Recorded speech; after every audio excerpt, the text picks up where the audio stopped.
বন্ধুরা, আপনাদের সবাইকে আমাদের চ্যানেলে স্বাগতম। আজকের মুভির নাম হলো পরম সুন্দরী, যা এই সময় বেশ জনপ্রিয় হয়ে উঠেছে। ভিডিও শুরু করার আগে এটিকে লাইক করে চ্যানেলটি সাবস্ক্রাইব করে নিন। আমরা শুরু করি আজকের ভিডিও। তো মুভির শুরুতে আমরা পরম নামের এক ধনী ছেলেকে দেখি, যে তার বাবার টাকা স্টার্টআপে ইনভেস্ট করত এবং ফোর্বসে নিজের নাম আসুক সেটা সে যে কোনো মূল্যে চাইত। যদিও এখন পর্যন্ত পরম যত স্টার্টআপে টাকা লাগিয়েছিল সবগুলোই ডুবে গিয়েছিল, কিন্তু তবুও পরম হাল ছাড়েনি এবং আজ আবারও এক স্টার্টআপে ইনভেস্ট করার জন্য মিটিং করছে। এই স্টার্টআপ একটি নতুন ডেটিং অ্যাপের, যার নাম হলো ফাইন্ড ইউর সোলমেট, এবং এর বিশেষত্ব হলো এটি মানুষের সমস্ত তথ্য নেওয়ার পর তাকে তার ম্যাচর পার্টনার দেখায়। এই অ্যাপের ফাউন্ডার শেখর বলে যে এটি আপনাকে বিয়ের উপযুক্ত পার্টনার দেখাবে, যাকে আপনার স্ত্রী হিসেবে 100% ম্যাচ করা যাবে। তখন পরমকে এই আইডিয়াটা বেশ ভালো লাগে এবং সে টেস্ট করার জন্য নিজের একটি প্রোফাইল তৈরি করে।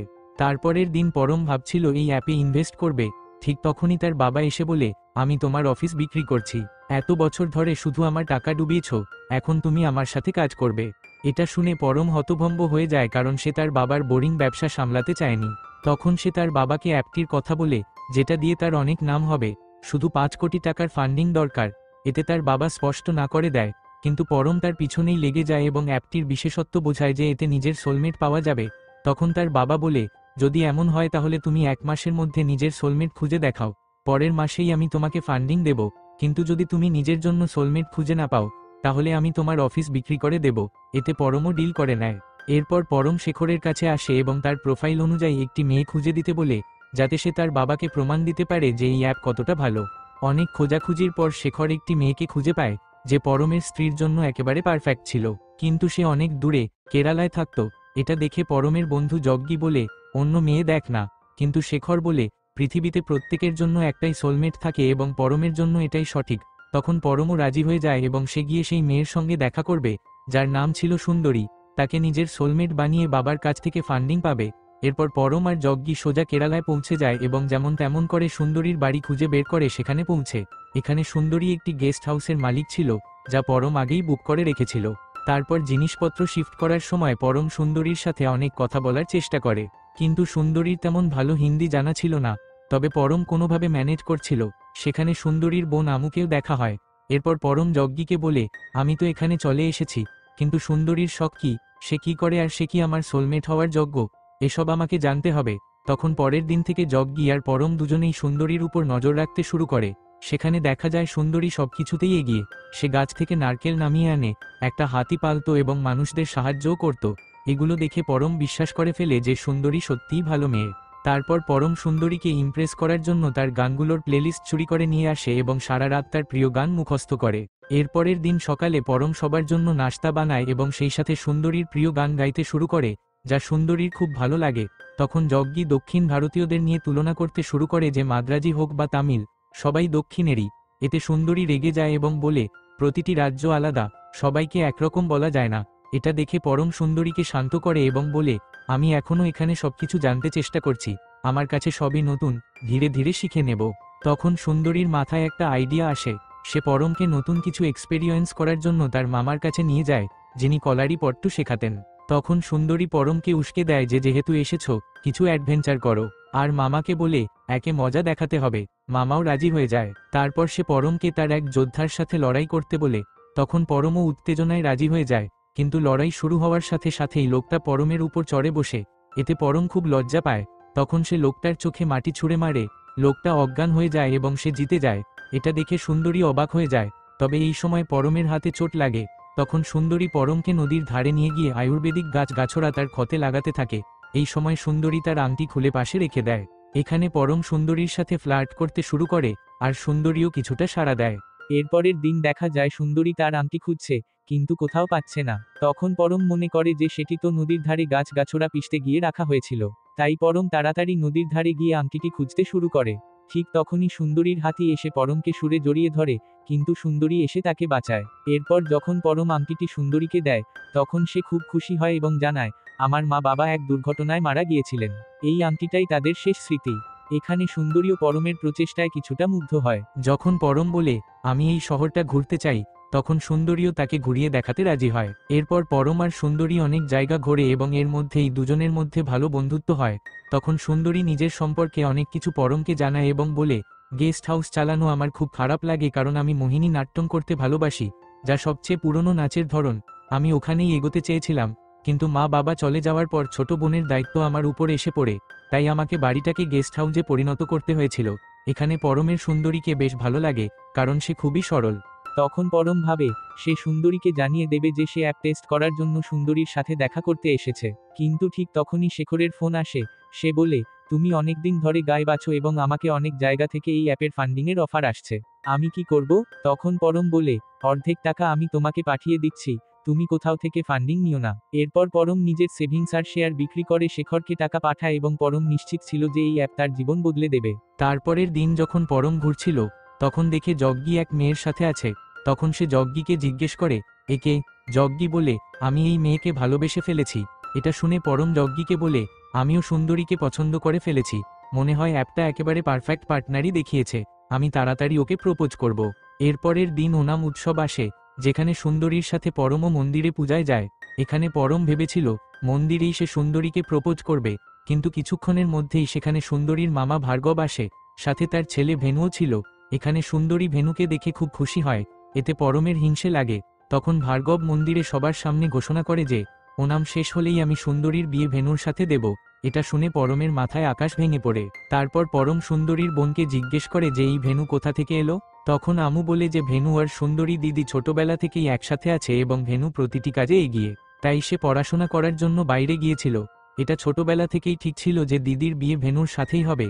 এটা শুনে পরম ভাবে এখন কি করব। তখন সে সুন্দরীর কাছে গিয়ে তাকে উস্কাতে থাকে যে তুমি কি সত্যিই সেই ভেনুকে বিয়ে করতে চাও? তুমি কি তার সাথে সুখে থাকতে পারবে? তখন সুন্দরী বলে, আমার মামা আর আশেপাশের সব লোকই এটা চায় যে আমার বিয়ে ভেনুর সাথে হোক, তাহলে আমার সুখী হওয়ার মানেটাই বা কি? পরম তখন সুন্দরীকে বলে যে তোমার করা উচিত যেটা তোমার মন চায়। এরপর পরম শেখরকে কল করে জিজ্ঞেস করে যে আমার সোলমেট তো অন্য কারো সাথে বিয়ে করছে, যদি এমন হয় তাহলে কি হবে? তখন শেখর বলে, এতে না তুমি সুখী থাকবে না, আর না তোমার সোলমেট অন্য কারো সাথে বিয়ে করার পর সুখী থাকবে।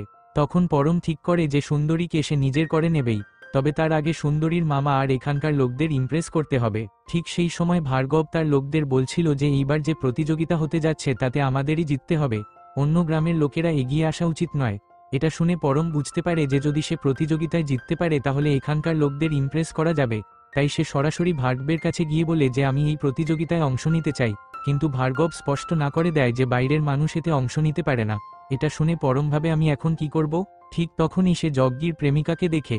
সে তখনই তার কাছে গিয়ে রাখি বাঁধিয়ে নেয়, কারণ এখন সে তার বোন হয়ে গেল, মানে এই গ্রামের সদস্য। এই কথা গিয়ে সে ভার্গবকে জানায় এবং ভার্গব তাকে অংশগ্রহণ করতে দেয়। এরপর প্রতিযোগিতার প্রথম রাউন্ড হয়, যেখানে পরম বেশ এগিয়ে ছিল এবং ভেনুও তার সাথে ছিল। কিন্তু তখন পরম সুন্দরীর দিকে তাকাতে থাকে এবং ভেনুকে সাথে নিয়ে পড়ে যায়, যার কারণে এই প্রথম রাউন্ডে তারা হেরে যায়।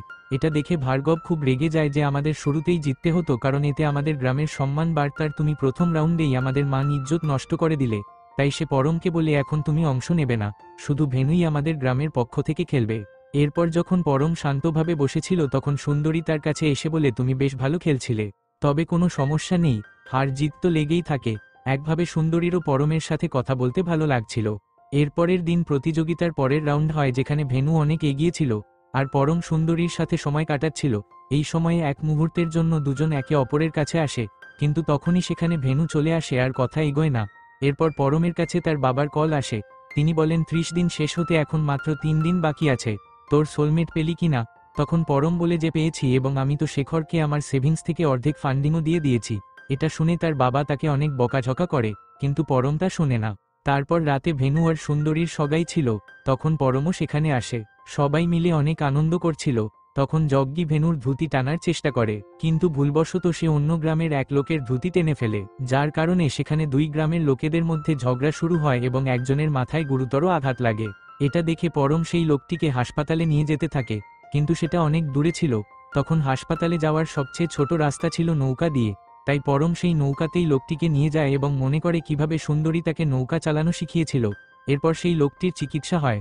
তখন ভেনু এসে পরমকে বলে তুই বেশ ভালো নৌকা চালাস এবং আমাদের একজন সাথী আহত হয়েছে, তাই এখন তুই আগামীকাল শেষ রাউন্ডে আমাদের সাথে নৌকা চালাতে হবে।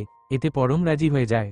এবার আমরা দেখি সুন্দরী বেশ উদাস হয়ে বসেছিল, কারণ সে বুঝতে পারছিল না তাকে বিয়ে করা উচিত কিনা। তখন তার বোন তাকে বলে তুমি পরমকে পছন্দ করো, তাই তোমার মনের কথা শোনা উচিত, কারণ বিয়ে তো একবারই হয়, তাই নিজের ইচ্ছে মতো করো। অন্যদিকে আমরা দেখি পরমের সাথে দেখা করতে তার বাবা চলে আসে এবং জানায় যে সেই শেখর আসলে একজন প্রতারক ছিল, যিনি একটি ভুয়া অ্যাপ বানিয়ে তোমার কাছ থেকে ফান্ডিং নিয়ে পালিয়ে গেছে। এটা শুনে পরমের মাথায় বাজ পড়ে। সে তার বাবাকে বলে, মানে সুন্দরী আমার সোলমেট নয়। তখন তার বাবা বলে, তুই পুরো পাগল, গিয়ে সেই বেচারিকে বলে দে যে তুই অ্যাপ টেস্ট করার জন্য এখানে এসেছিলি। তার মন ভেঙো না। পরম সরাসরি সুন্দরীর কাছে আসে। তখন সুন্দরীও আজ পরমকে তার ভালোবাসার কথা জানাতে যাচ্ছিল, কিন্তু তার আগে পরম বলে দেয় যে আমি অ্যাপের টেস্টিং করতে এসেছিলাম, কিন্তু তুমি আমাকে সত্যিই ভালো লেগেছ। এটা শুনে সুন্দরী ভীষণ রেগে যায় এবং কোনো কিছু না বলে পরমকে এখান থেকে চলে যেতে বলে। তখন পরমের বাবা তাকে বলে যে এখন বাড়ি চল, এখানে কিছু নেই। যদিও পরম খুবই দুঃখী ছিল। তারপর যখন তারা যাচ্ছিল তখন ভেনু তাদের দেখে বলে যে পরম ভাই, তুমি প্রতিযোগিতা না খেলে যেতে পারবে না, এবং সবাই মিলে তাদের আটকে দেয়। এরপর ভেনু আর সুন্দরীর বিয়ের আয়োজন শুরু হয়। এটা দেখে পরমের খুব কষ্ট হচ্ছিল, কারণ সে তো সুন্দরীকে ভালোবেসে ফেলেছিল। তারপরের দিন তাদের শেষ প্রতিযোগিতা হয়। এই রাউন্ডে যে জিতবে সেই হবে এই বছরের বিজয়ী। তখন শুরুতে পরমের নৌকা অনেক পিছিয়ে ছিল, কিন্তু তারা যেমন তেমন করে রাউন্ডটা জিতে নেয়, মানে সুন্দরীর গ্রামই বিজয়ী হয়। এরপর পরমের বাবা তাকে নিয়ে ফিরে যেতে থাকে, কিন্তু পরমকে খুবই দুঃখী দেখে তার বাবা তাকে জিজ্ঞেস করে, তুমি কি সুন্দরীকে ভালোবাসো? তখন পরম বলে হ্যাঁ। তখন তার বাবা বলে, যদি এমন হয় তাহলে তুই ফিরে যা, কারণ ভালোবাসা ছাড়া কিছুই নয়। তখন পরমও ফিরে দৌড়ে যায়। তারপর সে সোজা সুন্দরীর বাড়িতে আসে, যেখানে সে বিয়ের জন্য তৈরি হচ্ছিল, এবং সেখানে সে সুন্দরীর কাছে নিজের ভালোবাসার কথা জানিয়ে দেয় এবং বলে, যদিও আমি অ্যাপ টেস্ট করতে এসেছিলাম, কিন্তু তোমার জন্য আমার অনুভূতি একদম সত্যি। আমি তোমাকে বিয়ে করতে চাই। কিন্তু এটা সব ভার্গব শুনে ফেলে এবং তার গ্রামের লোকেরা পরমকে মারার জন্য পিছনে লাগে। তখন ভেনু সুন্দরীর কাছে এসে বলে, যদি তোমার পরম ভালো লাগে তাহলে তার সাথেই বিয়ে করো, কারণ যদি তুমি সুখী না থাকো তাহলে আমাদের বিয়ে করার কোনো মানে নেই। এটা শুনে সুন্দরী ভাবতে থাকে। এরপর আমরা দেখি পুরো গ্রাম পরমকে মারার জন্য ছুটছে। তখন পরম নদীতে ঝাঁপ দেয়। তখন তাকে নৌকায় নিতে সুন্দরী আসে এবং সে পরমকে নিজের ভালোবাসার কথা জানিয়ে দেয়। এরপর দুজন সবাইকে সামনে চুমু খায়। এখানেই মুভিটা শেষ হয়ে যায়। বন্ধুরা, আপনাদের এই গল্পটা কেমন লাগলো?